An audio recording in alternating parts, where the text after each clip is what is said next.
Hello दोस्तों, मैं अनुज सिंह राणा एक बार फिर आपके बीच उपस्थित हुआ हूँ एक बेहतरीन चैप्टर लाइट को लेकर। ठीक है, आप सभी जानते हैं कि मैं इस समय दो जो सब्जेक्ट्स हैं, मैथ हो गया और साइंस, उसको मैं आप लोग को पढ़ा रहा हूँ, जो कि क्लास 10th के लिए है, बोर्ड एग्जाम के लिए। हम अपना मैथ का सेक्शन भी साथ में लेके चल रहे हैं और साइंस का भी। साइंस में हमारा जो चैप्टर चल रहा है वो फिजिक्स का लाइट चैप्टर चल रहा है। कौन सा चल रहा है? फिजिक्स का लाइट चैप्टर, जिसमें हम क्या बात कर रहे हैं? रिफ्लेक्शन की बात कर रहे हैं। किसकी बात कर रहे हैं? Reflection of light. ये इसका पहला पार्ट है। ये इसका क्या है? पहला पार्ट है। ठीक है, दो पार्ट में लाइट को हम पढ़ते हैं। एक तो पढ़ते हैं रिफ्लेक्शन ऑफ लाइट और दूसरा रिफ्रैक्शन ऑफ लाइट। ठीक है, रिफ्लेक्शन ऑफ लाइट में मैंने लाइट की डेफिनेशन बताई, रिफ्लेक्शन ऑफ लाइट क्या होता है ये बताया, इसके लॉस क्या होते हैं, फिर मैंने इसमें मिरर बताया और साथ में ही मिरर के टाइप्स बताया कि मिरर भी दो प्रकार के होते हैं। एक प्लेन मिरर होता है, एक स्फेरिकल मिरर होता है। फिर मैंने स्फेरिकल मिरर क्या होता है वो भी बताया। जो बच्चे आज पहली बार देख रहे हो, पहले की जो इससे पहले 3 वीडियो में डाल चुका हूं, उसको जरूर देख लें। उसके बाद मैंने पढ़ाया कि स्फेरिकल लाइट भी दो प्रकार के होते हैं, एक होता है कॉनकेव, एक होता है कॉन्वेक्स। किसे कॉनकेव कहेंगे, किसे कॉन्वेक्स कहेंगे, वो भी मैंने बताया था। हिंदी में अगर बात करूं तो कॉनकेव मतलब होता है अवतल दर्पण और कॉन्वेक्स का मतलब होता है उत्तल दर्पण। ठीक है, वो सारी चीज बताने के बाद मैंने क्या किया थी, कुछ टर्मिनोलॉजी बताई थी, जिसमें मैंने pole, centre of curvature, focus, focal length, ठीक है, रेडियस ऑफ कर्वेचर, ये सारी चीजें मैंने आपको बता दी थी। ठीक है, उसके बाद मैंने बताया था कि इसमें होता क्या है, इमेज फॉर्मेशन। इमेज का मतलब होता है प्रतिबिंब और फॉर्मेशन का मतलब होता है बनना। ठीक है, फॉर्म मतलब बनाना है, बनना। तो हम यहाँ पे क्या करते हैं, इमेज बनाते हैं। आप सभी देखते हैं शीशा क्या है, शीशे में आप जो सामने अपने देखते हैं शीशे के अंदर, वो क्या है? आपका इमेज है, प्रतिबिंब है। ठीक है, तो ऐसे ही वो प्लेन मिरर की बात हो रही है।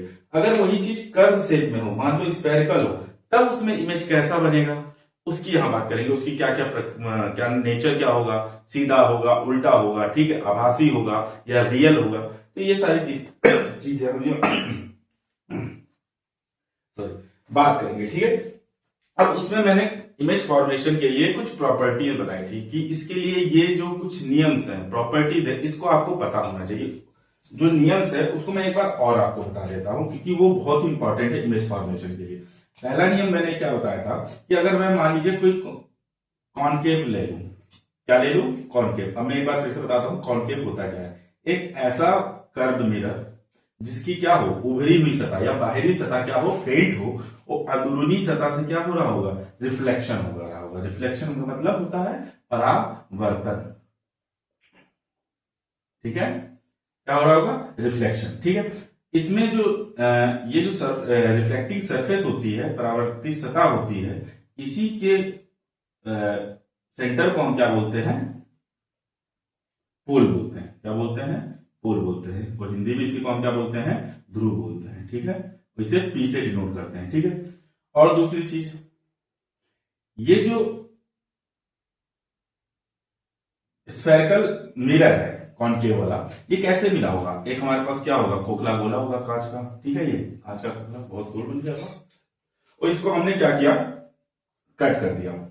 अब जब कट किया तो इसका कोई एक पार्ट हमें मिला, ये, और इसी का हमने एक भाग पेंट कर दिया, हमें मिल गया। लेकिन जब ये गोला था, जब ये क्या था, गोला था, तो जब ये गोला था तो इसका एक सेंटर रहा होगा। ठीक है, इसका एक क्या रहा होगा, सेंटर रहा होगा।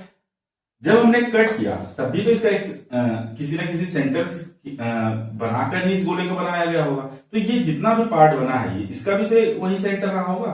तो जब गोला होता है तो इसका एक सेंटर, जिसे हम सेंटर बोलते हैं, लेकिन जब यही चीज हमारा स्फेरिकल मिरर बन जाता है तो उसके लिए इसका कौन सा टर्म यूज करते हैं इसके लिए? इसके लिए हम यूज करते हैं सेंटर ऑफ कर्वेचर। तो यहाँ पे एक सेंटर ऑफ कर्वेचर मान लेते हैं, इसका ये है। और एक होता है फोकस। एक क्या होता है? फोकस। ठीक है, फोकस क्या होता है, हमेशा याद रखना कि अगर एक पैरेलल लाइन करो, पैरेलल रे ऑफ लाइट, मतलब एक प्रकाश की अगर किरण है, वो क्या कर रही है, ये जो सेंटर ऑफ कर्वेचर और इस पोल को मिलाने वाली जो काल्पनिक रेखा है, ये जो रेखा जा रही है, इसी को बोलते हैं मुख अक्ष या प्रिंसिपल एक्सिस। इस मुख अक्ष की अगर पैरेलल कोई लाइट जा रही है, इस पैरेलल एक्सिस की क्या कर रही है, कुछ पैरेलल लाइट जा रही है, तो पैरेलल लाइट जब जा रही है तो क्या करेगी, इस पर इंसिडेंट करेगी, मतलब टकराएगी। और जब टकराएगी, ये बेटा पैरेलल ही जा रही है, थोड़ी अगर टेढ़ी बन जाए तो आप पटरी से बनाएंगे तो एकदम सीधी इसके पैरेलल। पैरेलल का मतलब क्या होता है, एक चीज और जान लीजिए, मतलब बहुत से लोगों को पता ना हो पैरेलल क्या होता है। पैरेलल दो रेखाएं कब पैरेलल कहलाती हैं, जब वो दोनों एक दूसरे को कभी भी कट ना करे, चाहे वो आगे वाले पॉइंट को हो या पीछे वाले पॉइंट को, कभी कट नहीं करनी चाहिए। जैसे कि ट्रेन की पटरियां सीधी जाती हैं, कहीं भी एक दूसरे को क्या नहीं करते, कट नहीं करती है, ठीक है। तो इन्हें पैरेलल लाइंस कहते हैं, ठीक है। तो ऐसे ये क्या है, पैरेलल, क्या नाम है ये, पैरेलल रे किसके, प्रिंसिपल एक्सिस के। जब ये क्या करती है, इस पर टकराती है, तो टकरा के ये क्या होगी, जिस पॉइंट को प्रिंसिपल एक्सिस को कट करेगी वही फोकस होती है, ठीक है। वही क्या होता है, फोकस। या नियम जब हम पढ़ते हैं, ये वाला जो मैं प्रॉपर्टीज की बता रहा हूं, उसमें हमेशा याद रखना कि अगर कोई भी ray of light principal axis के पैरेलल अगर जा रही हो तो रिफ्लेक्शन के बाद वो कहां से होके गुजरेगी, फोकस से होके गुजरेगी। ये इसका पहला नियम है, ठीक है। और दूसरा नियम क्या है, सेकेंड नियम, इसी में बता देता हूं, इसको आप बना लीजिएगा, ठीक है। इसी को आप बना लीजिए कि ये इसके कुछ लॉज है, या इसको लॉज ना कहकर इसको कुछ रूल्स बोल सकते हैं, रूल्स या प्रॉपर्टीज, ठीक है, प्रॉपर्टीज, ठीक है। अब दूसरा नियम क्या कहता है कि, दूसरा नियम ये कहता है, इसको अगर आप लिखना चाहो तो लिख भी सकते हैं कि यदि कोई प्रकाश की किरण मुख्य अक्ष के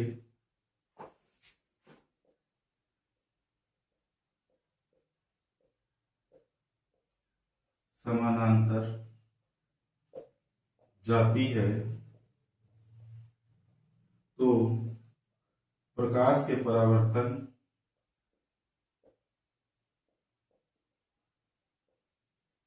के बाद वह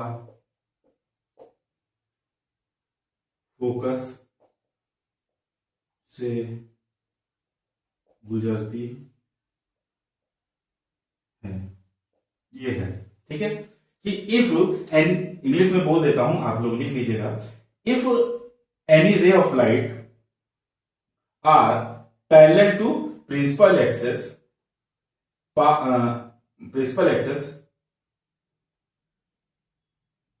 प्रिंसिपल एक्सिस, ठीक है, after reflection it passes through focus.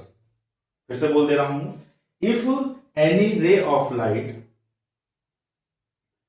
passes parallel to principal axis after reflection it passes through focus, ठीक है। ये इसका पहला नियम हो गया, ठीक है। अब मैं मिटा दे रहा हूं, आप वीडियो रोक के आप लिख सकते हैं, ठीक है। आगे की हम बात करते हैं, सेकंड नियम इसका क्या कहता है। तो सेकंड नियम इसका, इसी पर सेकंड में बता देता हूं। सेकंड नियम इसका ये कहता है कि अगर कोई लाइट, मैं सीधे सीधे क्या कर रहा हूं, फोकस से ही गुजार रहा हूं, मतलब मेरा सोर्स ऑफ लाइट यहां है, कुछ रे ऐसे जा रही है, मान लो ये कहां से होके जा रही है, फोकस से होके जा रही है। बेटा हमेशा याद रखना कि अगर कोई भी लाइट फोकस से होके जाती है, मान लीजिए फोकस वाला बिंदु है, तो फोकस से जाने के बाद ये क्या करेगी, इस पर टकराएगी, और टकराने के बाद, मतलब टकराने का मतलब क्या होता है, रिफ्लेक्शन। रिफ्लेक्शन के बाद ये क्या हो जाएगी, ये जो भी रे ऑफ लाइट होगी ये प्रिंसिपल एक्सिस की क्या हो जाएगी, पैरेलल। ये जा रही है और टकरा के बाद ये आ रही है, ठीक है। तो ये क्या हो जाएगी, पैरेलल हो जाती है। देखो हमने जो रिफ्लेक्शन पढ़ा था प्लेन मीडियम में पढ़ा था, मैंने क्या बोला था कि ऐसे आई और ऐसे चली गई, तो जिस मीडियम से आई उसी मीडियम में चली गई। तो इसमें भी तो यही हो रहा है, ये इस बार कर्व है, ये एक मीडियम में मान लो ये पूरा यहां से गई और इसी मीडियम में वापस आ गई, वही तो हो रहा है, ठीक है। बाकी इसका फिगर थोड़ा सा, ये प्लेन मिरर का था और ये कर्व मिरर का है, अंतर सिर्फ इतना है, ठीक है। अब आगे की हम थोड़ी सी बात करते हैं, ठीक है। हम क्या करते हैं, थोड़े आगे की बात करते हैं। तो इसमें हमने क्या बताया कि अगर कोई रे ऑफ लाइट क्या कर रही है, फोकस से होकर गुजर रही है, तो क्या होगी, रिफ्लेक्शन के बाद या परावर्तन के बाद मुख्य अक्ष की क्या हो जाएगी, पैरेलल हो जाएगी, समानांतर हो जाएगी। तो इसको भी अगर मैं बोल दे रहा हूं, आप लोग लिख लीजिए, क्योंकि लिखने से टाइम ज्यादा लगता है। आप लिखिए, यदि कोई प्रकाश की किरण फोकस से होकर जाती है तो प्रकाश के परावर्तन के बाद वह मुख्य अक्ष के समानांतर हो जाती है, तो वह मुख्य अक्ष के समानांतर हो जाती है, ठीक है। इसी को इंग्लिश वाले लिख ले, if any ray of light passes through focus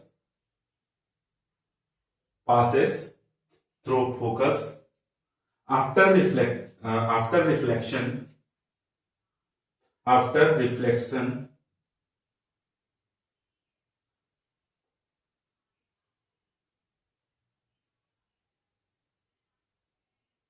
the ray of light are parallel to principal axis। ठीक है, तो यही होता है। ठीक है, अब ये मैंने अपने ऐसे ही सोच के बना के लिखवाया है। ठीक है, तो ये पर ये है सही, गलत नहीं है। ठीक है, मैंने इजी भाषा में चीजों को लिखवा दिया है। ठीक है, अब तीसरा नियम क्या बोलता है, देखो तीसरा नियम क्या बोलेगा। तीसरा नियम ये आपको याद होने चाहिए, जो मैं 3-4 बताऊंगा ये याद होना चाहिए, इसी की मदद से आप रिफ्लेक्शन करेंगे। ठीक है, तीसरा नियम क्या बोलता है। तीसरा नियम ये बोलता है कि अगर कोई भी लाइट सेंटर ऑफ कर्वेचर से होकर पास होती है, तो जैसे ये पास होती है तो ये टकराएगी फिर। और रिफ्लेक्शन कब होता है, जब किसी सतह पे टकराती है। तो टकराने से पहले की ये कंडीशन है कि कहां से होके जा रही है, सेंटर ऑफ कर्वेचर से। और टकराने के बाद इसका क्या होता है वो अलग चीज है। जब ये टकराने से पहले कहां से होके जा रही है, ये कंडीशन है, ये सेंटर ऑफ कर्वेचर से। और टकराने के बाद ये क्या करेगी, जिस रास्ते गई है उसी रास्ते वापस चली जाएगी। मतलब इसका जो रास्ता होता है वो चेंज नहीं होता, पाथ चेंज नहीं होता है। ठीक है, ये तीसरा नियम है। तो इसको भी लिखना चाहो तो लिख लो कि यदि कोई, लिख लेना हिंदी वाले, यदि कोई प्रकाश की किरण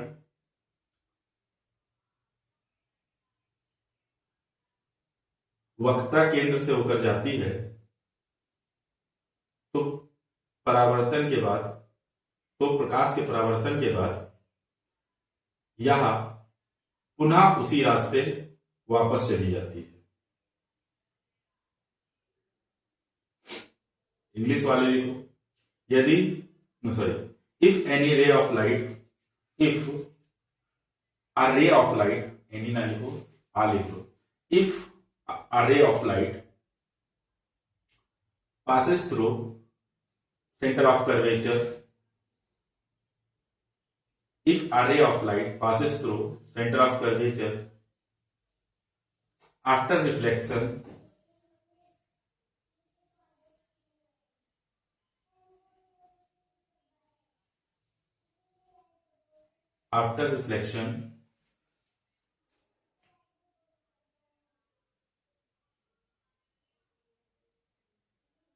it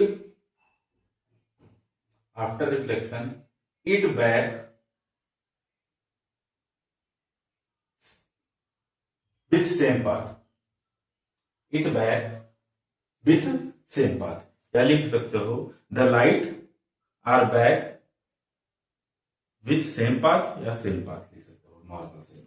ठीक है, तो इस तरह से तीसरा नियम भी हो गया।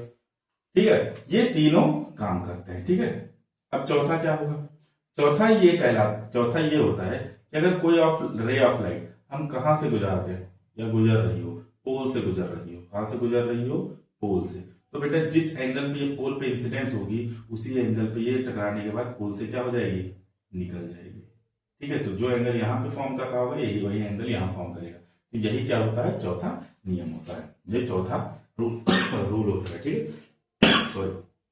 तो इस तरह से 4 नियम हमेशा याद रखना। ये चारों नियम आपको कंठस्थ होने चाहिए, याद होने चाहिए। याद क्या, मैंने इतना अच्छे समझा दिया तो मुझे नहीं लगता कि अब आपको दोबारा जरूरत होगी। आप खाली एक बार रिवाइज करेंगे आपको पता चले, इसलिए मैंने लिखवा भी दिया है। ठीक है, अब ये चारों नियम हम कहाँ यूज करेंगे, जब हम इमेज फॉर्मेशन करेंगे, चाहे वो कॉनकेव मिरर के लिए हो या कॉन्वेक्स मिरर के लिए हो। ठीक है, 2 मिरर हमारे पास है, कॉनकेव है और ये कॉन्वेक्स। हम पहले कॉनकेव मिरर की बात करेंगे। ठीक है, तो चलो हम अब सीधे बात करते हैं इमेज फॉर्मेशन पर। किस पर बात करते हैं, इमेज फॉर्मेशन।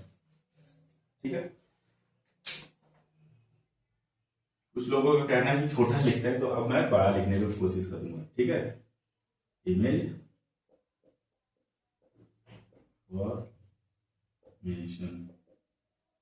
ठीक है, इमेज फॉर्मेशन मतलब प्रतिबिंब का बनना। ठीक है, सबसे पहले इमेज फॉर्मेशन में हम कौन सा मिरर लेंगे?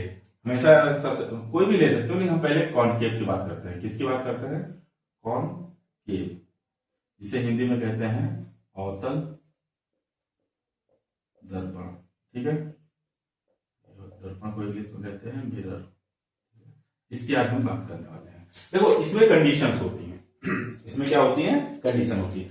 आप जैसे प्लेन मिरर पे रहते हैं, प्लेन मिरर जैसे आपने अपना प्रतिबिंब देखते हैं, किसी घर में बड़ा सा शीशा लगा होता है सिंगारदान वाला, किसी का छोटा सा लगा होता है। मैं बड़े शीशे की बात करता हूँ। एक अगर सिंगारदान वाला बड़ा शीशा देखेंगे, तो आप जब अपना प्रतिबिंब उसमें देखेंगे या अपना चेहरा उसमें देखेंगे, तो आपकी जो इमेज दिख रही होगी, जितनी साइज आपकी है उतनी साइज आपको उसमें दिख रही होगी। ठीक है, आप जिस तरह खड़े हैं, आपका सर ऊपर है पैर नीचे है, उसमें भी वही दिख रहा होगा। ठीक है, तीसरी चीज, आप उस मिरर से आपकी दूरी जितनी होगी, उस इमेज में भी आप उतनी ही पीछे खड़े होंगे। समझ रहे हैं? वो चीज है। तो सेम है, इसकी अलग अलग नेचर होते हैं। अब ये डिपेंड करता है कि आपका इमेज कितना दूर है। मतलब आप जिस वस्तु का इमेज हमें देखना है, देखिए इमेज हमारी किस वजह से बनती है? लाइट की वजह से। किसकी वजह से? लाइट। लाइट का क्या होता है? रिफ्लेक्शन होता है। लाइट का क्या होता है? परावर्तन। आप सभी जानते हैं कि अंधेरे में कोई चीज क्यों नहीं दिखती? क्योंकि हमारी आंखों में प्रकाश का परावर्तन प्रकाश का रिफ्रैक्शन नहीं हो पाता। क्या नहीं हो पाता है? रिफ्रैक्शन। क्योंकि हमारी आंखों में लेंस होता है और वहां से वो क्या नाम है? रिफ्लेक्शन होता है। पर अभी हम लोग रिफ्लेक्शन पढ़ रहे हैं। ठीक है, तो हमेशा याद रखिए कि कोई चीज हमें तभी दिखेगी जब हमारे पास क्या होगा? प्रकाश। तो प्रकाश क्या है? बहुत ही उपयोगी है, यूजफुल है टू सी एनी ऑब्जेक्ट, मतलब किसी भी वस्तु को देखने के लिए। ठीक है, अब इस प्रकाश के बनने में हमारी जो ऑब्जेक्ट है, जिसका प्रतिबिंब देखना है, वो उस मिरर से, चाहे वो कॉनकेव हो या कॉन्वेक्स, कितनी दूरी पर है, वो डिपेंड करता है कि हमारा जो इमेज है वो कैसा बनेगा। ठीक है, कितना बड़ा बनेगा। अच्छा, रियल होगा या इमेजिनरी? रियल का मतलब होता है कि वास्तविक, नॉर्मली बन रहा है कि नहीं बन रहा है। एक होता है इमेजिनरी। इमेजिनरी को इंग्लिश में, हिंदी में कहते हैं आभासी। मतलब हमें ऐसा प्रतीत होता है कि वो बन रहा, मतलब वहां बना हुआ है। जैसे आप शीशा, नॉर्मल शीशा देखते हैं, प्लेन मिरर, वहां पे बेटा इमेजिनरी बनता है। ठीक है, कैसा बनता है? इमेजिनरी। मतलब हमें ऐसा लगता है कि वह इमेज कहां बन रहा है? कहां बन रहा होगा? पीछे। पर पीछे तो कुछ भी नहीं होता। आप शीशे में देखते हैं, अरे हमको ऐसा लगता है कि इसके कहीं पीछे बन रहा है, पर हम ऐसे झांके दे तो पीछे कुछ नहीं। तो वो सारी चीजें, अब वो यहाँ पे हमें क्या करना है? पढ़ना है। ठीक है, तो इस तरह से हम इसकी सारी कंडीशन लिखेंगे। ठीक है, पहला इसका कंडीशन क्या हो? कंडीशन के हिसाब से क्वेश्चन पूछे जाते हैं। जैसे मान लीजिए जो हमारा ऑब्जेक्ट है, जिसका प्रतिबिंब हमें देखना है, ऑब्जेक्ट प्लेस्ड एट इनफाइनाइट, मतलब जो वस्तु है वो कहां रखी है? अनंत पर रखी है। ठीक है, मैं क्वेश्चन भी देख लेता हूं आपके बुक में, क्या कोई क्वेश्चंस भी हैं? ये मेरे पास बुक डाउनलोड करके मैंने रखा हुआ है। ठीक है, तो मैं बुक भी आपका देखता रहूंगा कि अगर उसमें कोई क्वेश्चन भी आता है तो मैं उसको आपको बताते हुए चलूंगा। ठीक है, जैसे पहला इसमें जो है वो ये है कि आपका जो प्रतिबिंब है, सॉरी ऑब्जेक्ट है, वो कहां रखा हुआ है? इस बार रखा है इनफाइनाइट पे। ठीक है, तो इतना आपने लिख लिया होगा। अब मैं इसको थोड़ा सा रफ कर देता हूं, तो इसी के नीचे ही आपको करना है। ठीक है, ऑब्जेक्ट हमारा कहां रखा है? यही लिख देता हूं फिर से। ऑब्जेक्ट प्लेस्ड एट इनफाइनाइट, मतलब कहां रखी है? अनंत पर वस्तु रखी है। मतलब हमें डिफाइन नहीं है। जैसे सन है, सन से लाइट पता नहीं कितनी दूर से आ रही है, मिलियन किलोमीटर दूर से आ रही है, वहीं कहीं बीच में वस्तु रख दे, उसकी कहीं पे परछाई कहीं दूसरी जगह बन सकती है। ठीक है, तो अनंत पे मान लीजिए कोई वस्तु रखते हैं। अब हम पहले किस मिरर की बात कर रहे हैं? कॉनकेव की। कॉनकेव मिरर की। ये जितनी भी कंडीशन बन रही है सबकी किसकी बनेगी? कॉनकेव की, अवतल दर्पण की। किसकी? अवतल दर्पण की। ठीक है, अब मान लीजिए हमारे पास एक क्या है? कॉनकेव मिरर है। कॉनकेव मिरर क्या होता है? अभी मैंने बताया, ऐसा मिरर जिसकी उभरी हुई सतह या आउटवर्ड सतह या बाहरी सतह कैसी हो, पेंटेड हो, और जो रिफ्लेक्शन हो रहा होगा, प्रकाश का परावर्तन हो रहा होगा, वो कहां से हो रहा होगा, अंदरूनी भाग से। अब इसकी टर्मिनोलॉजी आपको पता होनी चाहिए। ये क्या होता है बेटा, पोल होता है। ये क्या होता है, सेंटर ऑफ कर्वेचर होता है। और यहाँ पे एक होता है फोकस। ये चीज मैंने और आपको साथ में बताई हुई है कि R बराबर जो होता है वो किसके बराबर होता है, 2F के। मतलब जो R दूरी होती है, ये पूरी यहां से यहां तक, ये जो F होता है, और ये जो इसको भी F के बराबर होता है, ये इन दोनों के दो गुणे के बराबर होता है। तो इसका मतलब क्या हुआ, 2F के बराबर है R का मतलब, और ये F है, तो इसका मतलब ये भी क्या है, F। अगर ये 2 सेंटीमीटर है तो ये भी 2 सेंटीमीटर ही होगा। मतलब FP और CF ये दोनों क्या है, बराबर है। तो इसलिए आप जब भी डायग्राम बनाएंगे तो नाप की पटरी से बनाइएगा कि इसकी डिस्टेंस इसकी डिस्टेंस क्या होनी चाहिए, बराबर होगी। तभी आपके क्या नाम है, इमेज फॉर्मेशन में एक्यूरेट क्या नाम है, डायग्राम बनेगा। अब मान लीजिए ये ऑब्जेक्ट कहीं पे अनंत पे रखा है, मुझे नहीं पता कहां, लेकिन बहुत दूर कहीं अनंत पे क्या नाम है, ऑब्जेक्ट क्या है, प्लेस्ड है। ठीक है, जाइए एक मिनट रुक जाइए, 2 मिनट, इसमें क्वेश्चन देख लेता हूं।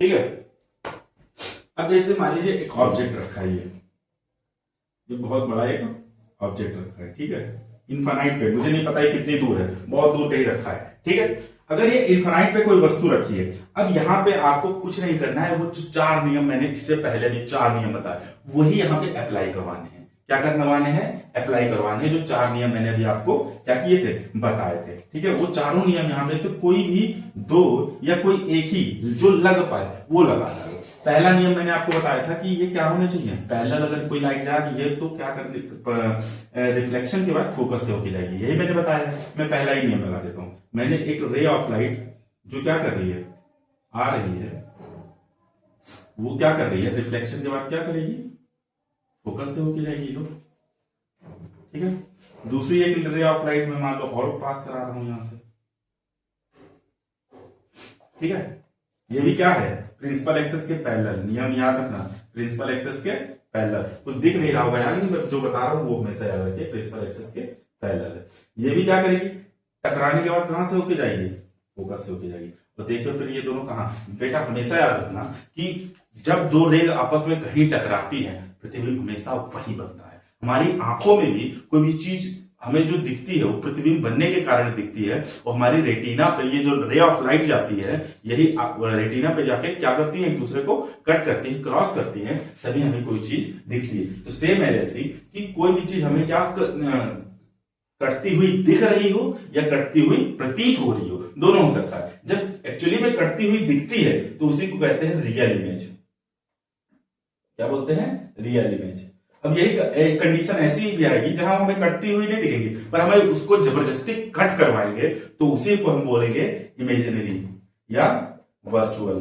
ठीक है, ठीक। तो पहला जो हमारा कंडीशन है वो है कि ऑब्जेक्ट कहां पे रखा है, इनफाइनाइट, ये मुझे पता नहीं कितनी दूरी पे है, यहां से एक रे ऑफ लाइट आई और इसी के पीछे से ऐसे लाइट आके यहां पे टकराई। ठीक है, अब अभी देखते हैं, जैसे हम अभी खड़े हैं, मेरी परछाई ये बन रही है, क्यों बन रही है, क्योंकि एक रे ऑफ लाइट आ रही है, मुझसे टकरा रही है और वो लाइट सीधे आगे चली जा रही है। ठीक है, एक लाइट, अब इस बीच की तो लाइट आ ही नहीं पा रही होगी मेरे पीछे से, इस बीच की लाइट नहीं, लेकिन इधर की लाइट आ रही, तो इतना मेरा प्रतिबिंब वहां पे मिल जाएगा, सामने दिख जाएगा। ठीक है, तो ऐसे लाइट ऑफ रे आ रही है, एक ये और एक ये, 2 रे ऑफ लाइट हमारी आई, एक ये और एक ये आई, टकराने के बाद कहां से होकर जाएंगी, फोकस से होकर जाएंगी। ये मैंने चारों नियम आपको बता चुका हूं, और वही चारों कंडीशंस या नियम हमें यहाँ पे अप्लाई करने हैं। कोई 2 कोई 1, कहीं 2 से बन जाएगा, कहीं 1 से ही बन जाएगा। ठीक है, तो अब यहां से हमें क्या मिला, पहली चीज कि हमारा पहले तो उसने देखो पेपर में देगा क्या, सिर्फ ये देगा और पूछ लेगा इसका नेचर क्या है, साइज क्या है, कहां बन रहा होगा। ठीक है, तो ये सारी चीजें, अब ये चीज दे दिया, तो सबसे पहली चीज तो इसका नेचर क्या है पहले बताओ नेचर क्या है, कैसा है। तो मैंने अभी बताया कि अगर रियल में कटता हुआ दिख रहा है तो ये कैसा होगा, रियल। कैसा होगा, रियल। दूसरा रियल इमेज, दूसरा क्या होगा, दूसरा पहला नेचर हो गया, दूसरा साइज। देखो ये साइज में देखो कितना बड़ा है, और इसकी साइज देखो कट कर रहा है तो यहीं पे कहीं पे कट कर रहा है, मतलब ये पॉइंट साइज का, तो कैसा है पॉइंट साइज, पॉइंट साइज, ठीक है।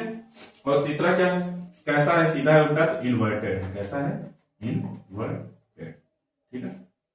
तो इस तरह से 3 चीज हो गई। और चौथी चीज पूछता है इसमें कि इसकी प्लेस कहां है, ये सारी चीज किसके बारे में है, इमेज के बारे में। ये सारी की सारी जो चीजें हम लिख रहे हैं किसके बारे में लिख रहे हैं, इमेज के। और इमेज की प्लेस कहां होगी, चौथी चीज कहां बन रही है, देखो फोकस पे बन रही है, तो इसकी एट फोकस, ठीक है।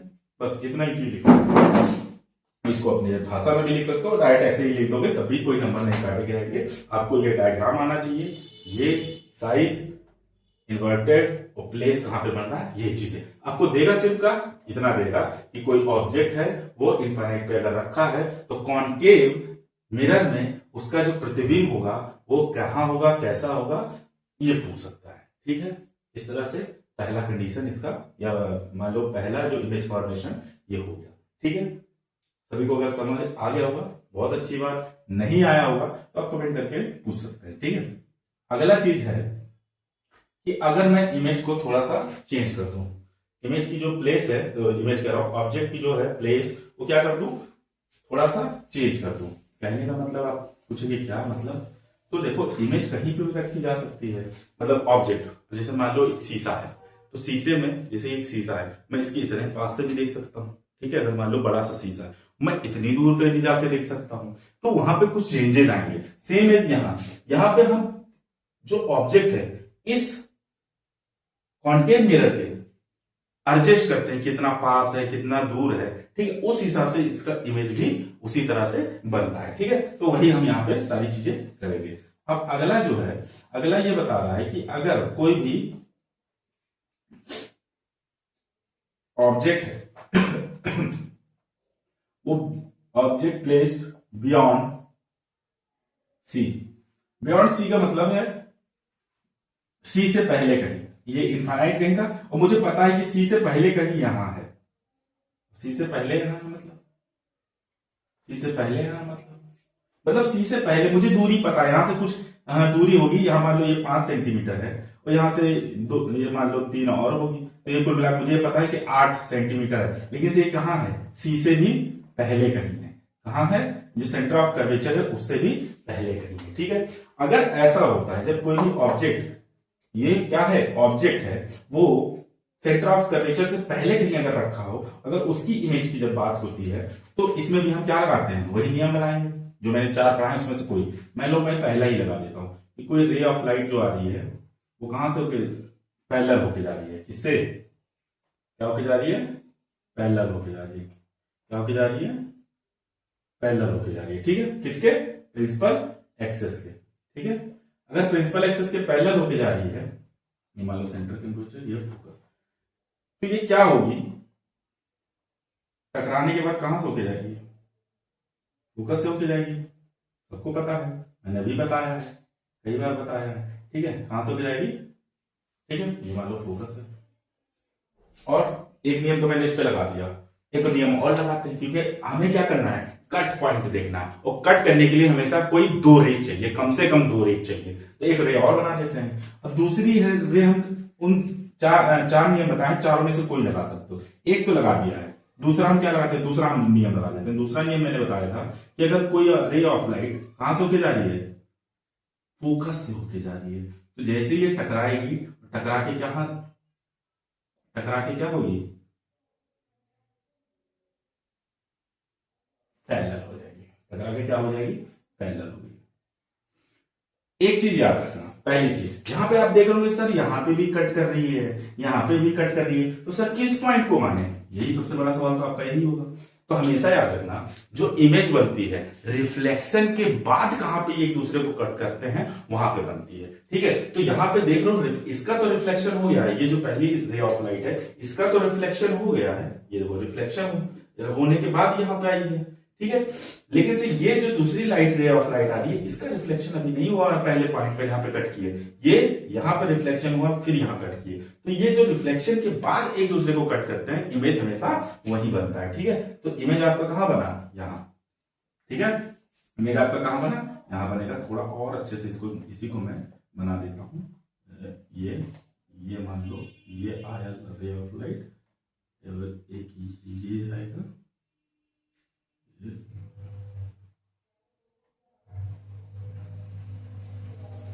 ठीक है, ये पैरेलल हो जाएगी, दूसरा नियम, और ये सीधे हो जाएगी फोकस होते हुए। ठीक है, ये है, और ये मान लो सेंटर ऑफ कर्वेचर है। ठीक है, ठीक। और यहां पे ये क्या कर दी, कट कर दी। और जो यहां पे ये कट की है, तो ये इसका इमेज कहां बन रहा है, देखो ये कुछ यहां बन रहा है, और ये है कहां, कुछ ऐसा बनेगा ये। अरे मान लो तुम शीशे में खड़े हो, तो तुम्हारा जमीन से इतना ही तो दिखेगा, जमीन से लेकर ऊपर तक का इमेज जो भी हमारा उसमें दिख रहा है। तो इसी तरह ये अगर मैं एक सरफेस मान लू, तो इसका इमेज ऐसा है, तो ये भी तो इसी जमीन से इतना बड़ा दिखेगा ना, सेम है जैसा ही। ठीक है, तो इमेज हमारा कहां बन रहा है, ये देखो। अब देखो पहली चीज, क्या ये एक्चुअल में कट हो रहे हैं, बिल्कुल सर कट हो रहे हैं। तो इसका नेचर लिख लो, नेचर कैसा है, नेचर कैसा है, रियल है। ठीक है, दूसरा चीज, इसकी अगर प्लेस पूछ ले, सब चीज इमेज के बारे में बात हो रही है यहां पर, अगर इसका क्या पूछ ले, प्लेस पूछ ले कि कहां पे ये बन रहा है, तो दूसरा क्या बताओगे, कहां बन रहा है, सी और एफ के बीच में। तो क्या लिखोगे, between, between C and F. C क्या है, सेंटर ऑफ कर्वेचर, और एफ क्या है, फोकस। ठीक है, तीसरी चीज, कैसा बन रहा है, रियल और कैसा बन रहा है, साथ में और बताओ नेचर। उल्ट देखो, इसका ये टांग यहां है, सर ऊपर है, इसका टांग यहां है और सर नीचे है। तो कैसा है ये, इन्वर्टेड है। कैसा है, इन्वर्टेड, मतलब उल्टा है। ठीक है, इतनी चीजें हो गई। और आगे साइज की बात करो, तो साइज में कुछ छोटा बड़ा लग रहा है तुम लोग को, बताइए। साइज में क्या है, क्या नाम है, डेमिनिश्ड है। क्या है, डेमिनिश्ड, या और इसके लिए एक शब्द और भी लिख सकते हो, कंपेयर टू, या लिख दे सकते हो small, small compare to object. Object के कंपेयर में क्या है, छोटा है, स्मॉल है, या एक शब्द में लिख सकते हो डेमिनिश्ड है। इतनी चीजें होती हैं। ठीक है, तो इस तरह से हमने क्या पढ़ा कि अगर ऑब्जेक्ट इनफाइनाइट पे हो तो इमेज कहां बनेगी, अगर वही चीज सेंटर ऑफ कर्वेचर, क्या नाम है, बियॉन्ड सेंटर ऑफ कर्वेचर या सेंटर ऑफ कर्वेचर से पहले हो। ठीक है, इसको हिंदी में लिखेंगे वक्रता त्रिज्या से पहले। ठीक है, ऑब्जेक्ट हमारा है, तो हमारा इमेज के बारे में क्या क्या चीजें होंगी, ये सारी चीजें होंगी। ठीक है, इतना आप लोग को समझ आ गया होगा, वेरी गुड। अब इसके आगे बात करते हैं। ठीक है, इसके आगे, तो इसका साफ करने वाला कहां गया, 2 मिनट रुकिए।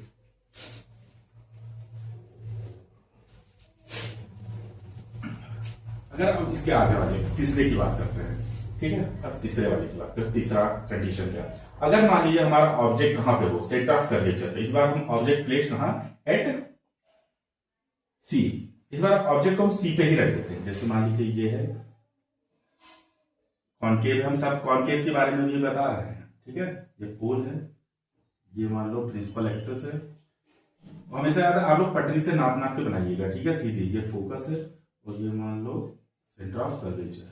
मान लीजिए ऑब्जेक्ट हमारा इसी पे ऐसे रखा हुआ, सेंटर ऑफ कर्वेचर पे। ये हमारा क्या है, ऑब्जेक्ट है, सॉरी ब्लैक से कर देता हूं, सेंटर ऑफ क्या है, कर्वेचर। इस पर हमारा ऑब्जेक्ट यहीं पे रखा है, और यहीं से प्रकाश जाएगा। ठीक है, अब इसका हमें प्रतिबिंब चाहिए, तो हमने क्या किया, इस पर पहला नियम लागू कर दिया। पहला हमने क्या कर दिया नियम, यही कि हम पैरेलल टू लेके जाए, जैसे ये टकराएगी कहां से होगी, पास होगी, फोकस से, यही इसका नियम है। ठीक है, दूसरा हम क्या करें, दूसरा भी यही कर देते हैं, फोकस से गुजार देते हैं।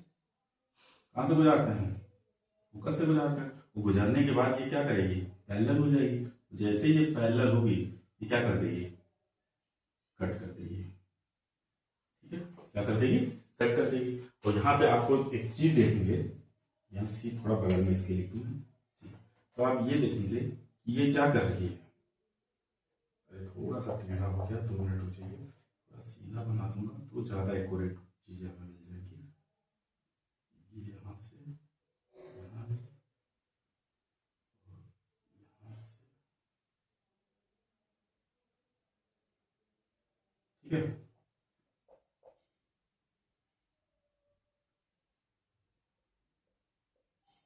ठीक है, ये हो गई। ठीक है, तो ये इधर जा रही है, सॉरी ये टकराने के बाद इधर जाएगी, ये टकराने के बाद फोकस से होके जाएगी।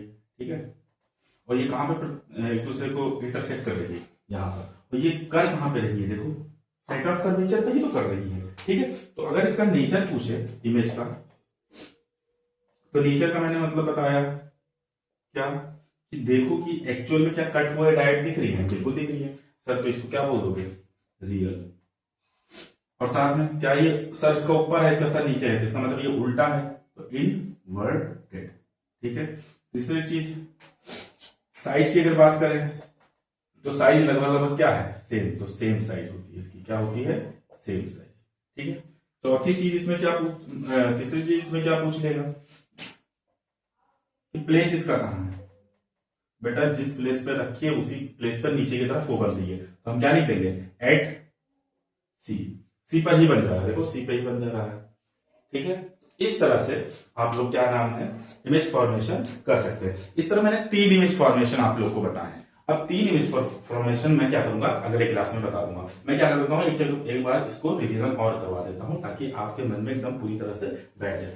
तीसरा इसमें जो मैंने भी बताया है वो क्या है, कि ऑब्जेक्ट कहां पे रखा है, सेंटर ऑफ कर्वेचर पर, सी पर। और सी पे जब रखा है तो इसमें हमने 2 नियम लगाए, वो जो मैंने 4 पहले शुरू में पढ़ा है। पहला लगाया कि अगर कोई भी चीज क्या नाम है, पैरेलल टू प्रिंसिपल एक्सिस जाता है, तो क्या होता है, रिफ्लेक्शन के बाद या टकराने के बाद वो कहां से होके गुजरेगा, फोकस से। अगर दूसरी चीज, अगर वो फोकस से होके जा रही है, तो वो क्या हो जाएगा, पैरेलल हो जाएगा प्रिंसिपल एक्सिस के। ठीक है, तो ये दोनों जैसे हमने नियम लगाया, तो हमारा इंटरसेक्शन कहां मिल गया, सेंटर ऑफ कर्वेचर पे। और हमेशा याद रखना कि रिफ्लेक्शन के बाद दोनों के दोनों रे जो हैं, वो दोनों रिफ्लेक्शन के बाद एक दूसरे से टकराने चाहिए, तभी हमारा क्या होगा, इमेज फॉर्मेशन होगा, और वहीं पे हमें चीजें मिलेंगी। ठीक है, तो ये, और इसमें फिर क्या नेचर, इमेज के बारे में क्या मिला, नेचर कैसा है, नेचर मतलब हम देखेंगे कि एक्चुअल में क्या कट हो रहे हैं, हाँ कट हो रहे हैं तो रियल है। देख रहे हैं ये उल्टा बन रहा है, इसका देखो सर ऊपर है, इसका सर नीचे है, ये सर है। ठीक है, जहां फिर बना है, तो ये इन्वर्टेड हो जाएगा, उल्टा होगा। साइज क्या है, लगभग बराबर है, तो हम सेम साइज लिख दिए। और चौथी चीज, इसकी प्लेस कहां है, कहां बन रहा है इमेज, तो कहां बन रहा है, देखिए सी पर ही तो बन रहा है, तो सेंटर ऑफ कर्वेचर पे ही, एट सी पर ही बन रहा है। इसमें ये तीसरा वाला था। सेकंड वाला इसका मैंने क्या बताया था, सेकंड वाले में बताया था कि कहीं ये सी से पहले कहीं यहां रखा था, यहां पे जब हमने रखा था तब भी यही 2 ही नियम लगाए थे। एक इसका ये लगाया था, पैरेलल टू प्रिंसिपल एक्सिस जाएगी तो फोकस से आपके इमेज आएगी रिफ्लेक्शन के बाद। दूसरा ये लगाया था कि अगर फोकस से होके जा रही है तो टकराने के बाद ये प्रिंसिपल एक्सिस के पैरेलल हो जाएगी। तो हमारी जो ऑब्जेक्ट है, सॉरी जो इमेज है, वो कहां पे बनी थी, ये सी और एफ के बीच में बनी थी, और कैसी बनी थी, छोटी बनी थी। ठीक है, ऑब्जेक्ट से छोटी इमेज बनी थी। ठीक है, और रियल ही बनी थी, एक्चुअल में दिख रहा था, इन्वर्टेड थी, उल्टी थी, और साइज उसकी क्या थी, डैमिनिश थी। ठीक है, पहला मैंने और क्या बताया, पहले वाले में ऑब्जेक्ट कहां रखा था, इन्फिनाइट में, मुझे नहीं पता कहां रखी है, बहुत दूर कहीं रखी हुई थी, और यहां से अगर एक रे ऑफ लाइट मैंने गुजारी थी, पहला तो मैंने एक रे ऑफ लाइट ये पैरेलल से गुजार दिया था, और दूसरी भी रे ऑफ लाइट मैंने क्या की थी, पैरेलल ही घुमाई थी, क्योंकि मुझे नहीं पता दूर पे कहां कितनी बड़ी इमेज है, मुझे ये नहीं पता, बड़ी है छोटी है क्या है। ठीक है, तो उसके बाद मैंने क्या किया था,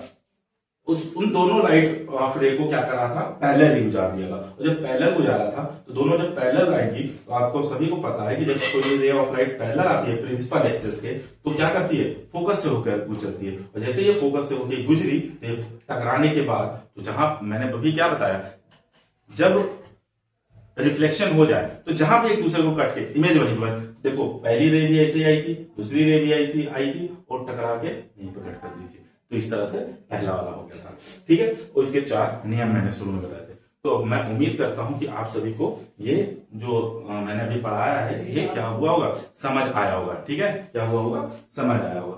आप हमेशा याद रखिए जो मैंने अभी पढ़ाया है ये हर साल हर वर्ष एक ना एक क्वेश्चन जरूर आता है। ये 6 कंडीशन बनाते हैं, इन 6 कंडीशन में कोई एक चीज पूछ लेगा। ऑब्जेक्ट सी पर रखा है, ऑब्जेक्ट एफ पे रखा है, ऑब्जेक्ट सी और एफ के बीच में रखा है, या सी के बियॉन्ड रखा है, या इन्फानाइट रखा है, या हो सकता है एफ और पी के बीच में कहीं रख देगा। तो इस तरह से वो बोल देगा, वो आपसे पूछ लेगा बताइए इमेज कहाँ बना है, कैसा है, क्या साइज है। ठीक है, तो इस तरह से क्वेश्चन आते हैं। और साथ में मैंने आप लोग को पोल बताया क्या होता है, इसी तरह मैंने आपको बताया सेंटर ऑफ कर्वेचर। तो इन सब की डिफिनीशन भी कभी कभी पूछ लेता है। क्या पूछ लेता है? इन सब के डिफिनीशन भी पूछ लेता है। तो आप सभी इसके डिफिनीशंस भी क्या नाम है जो मैंने बोला है वो आप लिख सकते हैं। ठीक है, और मान लीजिए किसी को नोट्स की आवश्यकता है तो कुछ नहीं करेगा, मैंने अपना टेलीग्राम आईडी आप सभी को बता के रखा है। ठीक है, टेलीग्राम आईडी में आज फिर से लिख दे रहा हूँ।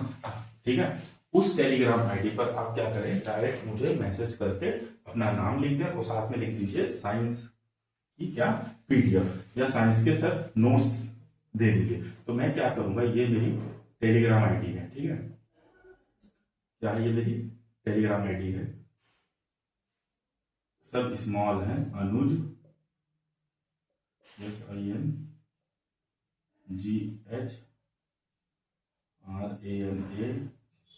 1 2 3। इस पर आप डायरेक्ट मैसेज करके आप सीधे बोल दीजिए कि सर मुझे साइंस के नोट दे दे। मैं अपने हाथ से लिखे हुए एकदम साफ सुथरे अपने लैंग्वेज में आपको नोट्स दे दूंगा। ठीक है, तो मैं उम्मीद करता हूं कि ये क्लास आप सभी को पसंद आई होगी। अगर इस क्लास से आपको सच में लाभ हो रहा है तो और बच्चों की भी इस क्लास को भेजिए और चैनल को सब्सक्राइब करो, शेयर भी करो। ठीक है, और मैं इस तरह से क्लास को समाप्त करता हूं। बाकी अब हम अगले वीडियो में मिलेंगे। जय हिंद।